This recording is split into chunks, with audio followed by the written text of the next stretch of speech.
পাখির খুঁটিনাটি রান্নাঘরে আজও আমি চলে এসেছি। আজকে রান্না হচ্ছে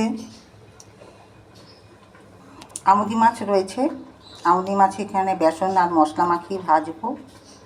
কাটাপোনা 3 পিস আছে, একটু সর্ষে বাটা দিয়ে ঝাল করে দেবো। এখানে একটু মাছের ডিম আছে, এটাকে ভাবছি পিস পিস করে কেটে ভেজে একটু আলু কুমড়ো দিয়ে ঝোল করব।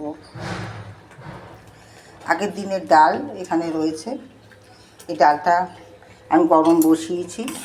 এটা ভাজা মুগের ডাল সিম দিয়ে করা, মাছ ভাজা দিয়ে খাবে। এখানে প্লেন ভাত আমার ফুটে দমে আছে।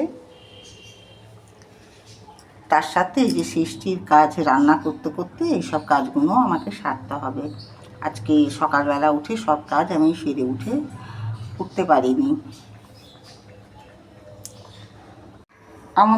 আমুদি মাছগুলো ভালো করে আমি ধুয়ে নিয়েছি। নিয়ে এর মধ্যে আমি দিলাম লঙ্কা গুঁড়ো, দিয়েছি হলুদ গুঁড়ো, স্বাদ মতো নুন, একটু দিয়েছি জিরে গুঁড়ো, এতে দিচ্ছি বেসন 2 চামচ, আর দেবো হচ্ছে একটুখানি রসুন বাটা দিয়ে এটাকে ভালো করে মাখাবো, মাখিয়ে ভাজবো। 3 পিস কাটাপোনা ছিল, আপনাদের আগেই দেখিয়েছি। মাছটা আমি লাল লাল করে ভেজে নিলাম। ভেজে নিয়ে আর আমি তুলছি না, এখানে সর্ষে বাটা আমি গুলেই রেখেছি, একদম এখানে দিয়ে দিলাম। এখানে সমস্ত কিছু দেওয়াই আছে, সর্ষে গুঁড়ো, হলুদ গুঁড়ো, কালার হওয়ার জন্য একটুখানি দিয়েছি কাশ্মীরি লঙ্কা গুঁড়ো, 2 কাঁচা লঙ্কা আমি দিয়ে দিয়েছি ভেঙে।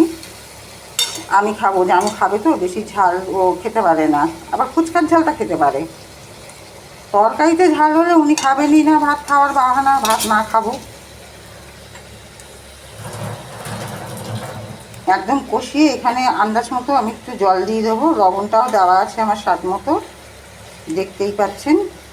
কষানো আমার হয়েই গেছে, গুঁড়ো বলুন বাটা বলুন, বেশি সর্ষে কষাতে নেই, তাহলে একটা তিতকুটি ভাব আসে, সর্ষের গন্ধ এড়িয়ে গেছে। এবার আমি দিয়ে দেবো জল, শুধু মাছটা সেদ্ধ হওয়ার মতো।